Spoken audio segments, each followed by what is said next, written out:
are these reports in which people claim, and as crazy as it sounds, because I'm prone to discount these types of cases, but there are these stories out there where people claim to encounter vampires that are similar to the ones we see in the movies. Albert Rosales has collected a large number of vampire cases, and you can find them in his guides. They're all through his guides. You'll find these reports, people describing encounters with these creatures that they claim are similar to vampires from the movies. In his 2009 book, Real Vampires, Night Stalkers, and Creatures from the Dark Side, author Brad Steiger detailed a very strange incident involving a couple's encounter with an apparent real-life vampire. It was September 7, 1995. Two people, Azrin and Annie, Steiger did not include their last names, had gone out clubbing in Ybor City in Tampa's Latin Quarter. Azrin stood 6 feet tall. He had long, straggly hair and was dressed in a black leather trench coat. He was wearing black eyeliner and sporting a metal claw on his left arm. While he projected dark and imposing to those who knew him, he was really quite a gentle giant. He was also known to have an ornery streak, though, and on that particular night he was having a bit of a lark, freaking out the street preachers. "I was just having fun," Azrin told Steiger. "Knowing how harmless I am on the whole, the irony of it was the preacher's messages included that we should not judge others, yet I terrified them by my presence." Eventually he and Annie grew tired of that bit of mischief, and they and their small group of friends headed inside the castle to begin their night of partying and dancing. Hidden away in the historic district of Ybor City in Tampa, Florida, there exists a Gothic nightclub known as the Castle. It was once a cigar manufacturing plant in the 1800s founded by a man named Vincent Martinez Ybor. The small town experienced an economic boom which all but fizzled out due to the Depression of the 1930s. In 1992, restoration on the castle was completed, and the doors were again open to the public. It became a popular nightclub, catering to a certain type of goth clientele. When this experience happened to Annie and me, everything was run down everywhere, Azrin recalled, noting that some of the streets around the club weren't the best, and some had even been blocked off. The group of friends eventually headed inside.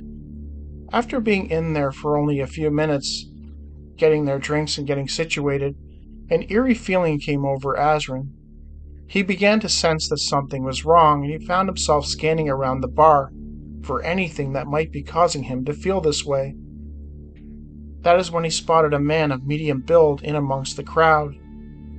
He began to follow him around the dance floor and social areas. There was something about this individual that deeply disturbed Azrin, the feeling of overwhelming dread. Within a few minutes he stopped and looked around. He knew someone was stalking him. He turned around and deadlocked me, and gave an imposing grin. With that, the individual nodded at Azrin, and then he turned and seemingly vanished right in front of his eyes.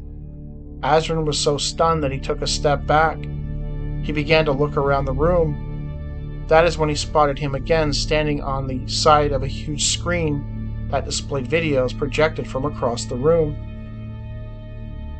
To move instantly from one side of the dance floor to the other was an impossible maneuver under the best circumstances, let alone amid crowded partying drunkards in a dancing frenzy. Azrin continued to follow him. The individual peered back at him, offering a notable look of annoyance. He rushed off into the crowd. Azrin found him again on the other side of the bar at a table. He admits that he was becoming obsessed with this individual. The sinister feelings he felt from him, and the impossible way he seemed to move about the packed bar, it left him wanting to confront him, if only to understand what was going on. As I approached him, I felt an inner heat that I never felt before. and an intense anger came over me. I stopped and we made eye contact again. Annie was onto him as well. She was terrified, but I was curious. Azrin again lost him. He then got the feeling that the individual was no longer inside the club. He immediately made for the door, headed down the stairs into the lobby and out onto the street. Azrin spotted him on the walkway, which was lined with a row of trees. As he approached him, he could see the individual's black clothes wavering. He disappeared once again, moving into the trees. As he continued down the trail, Azrin suddenly heard a voice that seemed to come from deep within. It had a sinister tone, and he couldn't help but feel a little spooked. Isn't it wonderful how the hunter becomes the hunted out here in the streets? I broke out in a sweat. It was the first time that I had actually thought about what I was doing. But my curiosity got the best of me once again. The sound, although from within, came from above me. He peered up into the trees, and that is when he spotted the figure. "Be advised not to see my face," he heard him say. We had deadlocked eye to eye twice at least by this point, yet I had no clear image of this creature's face. That struck me as odd. Azrin looked away briefly. When he looked back, the figure was gone. He then looked towards the street where some preachers were standing. This is when he heard something that chilled him to the bone. A voice deep inside me, felt more as a vibration than of an interpreted sound, said, "You should be grateful that your blood is tainted, friend. Do not pursue this further. This will be your only warning. Perhaps we will meet again. I will always be able to find what has found me. Now leave me be." With that, Azrin felt an intense pain in his head. He likened it to his brain being squeezed like a sponge. He immediately collapsed to the ground. One of the preachers, a man named Shane, picked him up and tried to take him to the river to give him some water. Annie rushed out, and she had the preacher merely move him over to one of the benches near the road. You find this across all the different phenomenons. People will describe hearing a voice in their head or mind speak. Usually the voice conveys, it's like a warning. Don't get any closer. I'll mess you up. You hear it in Bigfoot reports. You hear it in ET encounters. You hear it in Men in Black reports. I've even heard it in Dogman reports. With the vampire cases, it seems to run through them, a lot of them. The one in Seattle, she described it, it felt like he was reading her mind. In this case, Azrin seemed to suggest that this thing was reading his mind, or he was speaking to him in his mind. The next day, the papers reported that there were 2 girls murdered in Ybor City. I am pretty confident that the thing I was trailing was the culprit. Azrin told this to Brad Steiger. Curiously, things would take an even stranger turn. About 8 months after this incident, I was diagnosed with Hodgkin's lymphoma. Azrin was certain that this is what the figure meant when he told him that his blood was tainted. Brad Steiger also spoke to Annie. She recalled that the figure had been watching them for quite some time before Azrin even noticed him. I saw him sitting by the window in the corner of the small room with the bar. I was at the bar ordering amaretto, and Darcy was with me. I am not sure why the man was so intrigued with us, but it was the strange way he looked at us. After Darcy and I got our shots, I glanced up, and he was gone. I wasn't sure how he got by us without me noticing, because the bar was right next to the exit. Not long after, I remember Azrin coming up to me and pointing him out in the other room. That's when I told him that I already knew about him. It seemed like he was always there. 1 minute on the dance floor, the next minute at a window, the next minute on a couch, a corner, and so on. Yeah, to say I was shook up by him was an understatement. Annie very much understood the type of people that frequented the castle. Goth types, vampire enthusiasts, and general assortment of rough-around-the-edges type of people. But this guy was different. He stood out as particularly creepy. I am far from judgmental, but that guy really got to me. His stare was piercing. You could almost feel it in the depth of your soul. The next thing Annie knew, Azrin was running out of the club. I grabbed Darcy and went after him. I found Azrin appearing dumbfounded on one of the sidewalks, looking around frantically. It had only been a couple of minutes since he ran down the stairs. Darcy and I saw the weird guy again out near the street. But then, like in the castle, he was gone. Darcy said we shouldn't follow him because he was creepy. Azrin seemingly ignored this and carried on following the guy. I remember briefly seeing the man we followed, because his dark clothes stood out in the street crowd. The energy he let off was enough to floor someone, and it didn't seem good. He seemed to mix into the rest of the crowd, and I didn't see him again. The feelings were still there, though. It was extremely creepy and almost surreal. I felt like we were in a movie or something. When I looked back at Azrin, I saw him with the preacher, and it looked like he was helping him. I wasn't sure what happened to Azrin at that point, because the man in the dark clothes had me so enthralled. He was all that was on my mind at that time.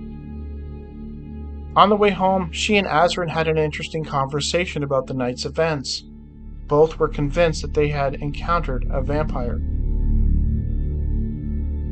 I have to admit, I was rather intrigued by this write-up, and I decided to do a little digging on the internet.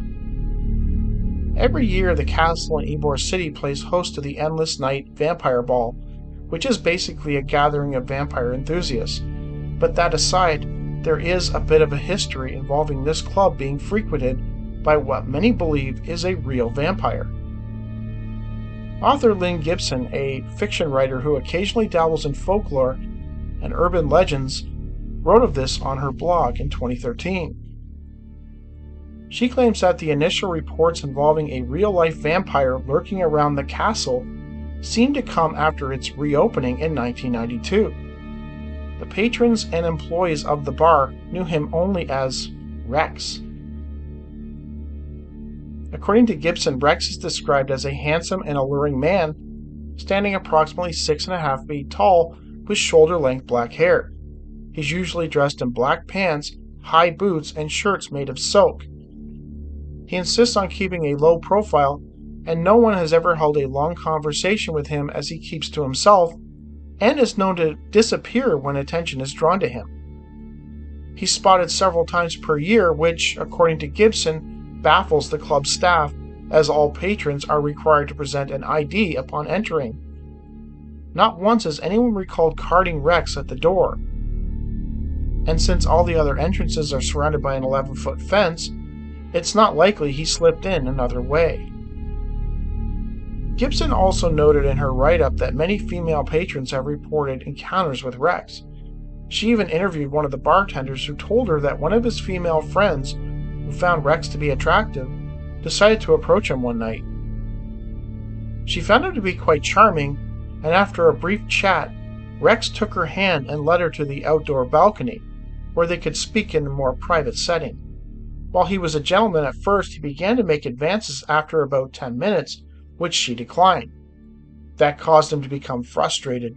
She noted a look of disapproval on his face. She looked away for just a second. When she looked back, Rex had disappeared. She was stunned. There were approximately 15 other people standing on the balcony in the same area.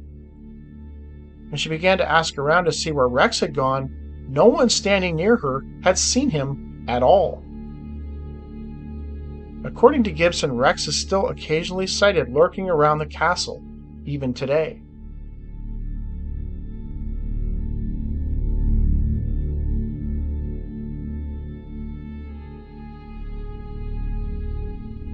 I don't know if the creatures, if these are vampires that we know from the movies. I don't know. It does, at least in this case, it does seem like that, because the creature told Azrin that his blood was tainted, and he sort of hinted that he's lucky because of that, because if it wasn't, he might have done something to him. And I do sometimes wonder when I read these reports of people being found drained of blood, or cattle being killed, livestock and horses and stuff. I do wonder if something else is doing it. I mean, because I always go to, in not every case, sometimes people are just bad people, and there are groups of people out there that do it for rituals and stuff. But I do sometimes wonder too if there are, and also all tribute to the visitors, of course. But I do sometimes wonder too if there's something else out there that is, doing this to these animals, and people too, I guess. And it's so far-fetched to think of vampires that we don't ever go there. But there are these cases out there where people claim to encounter these types of creatures.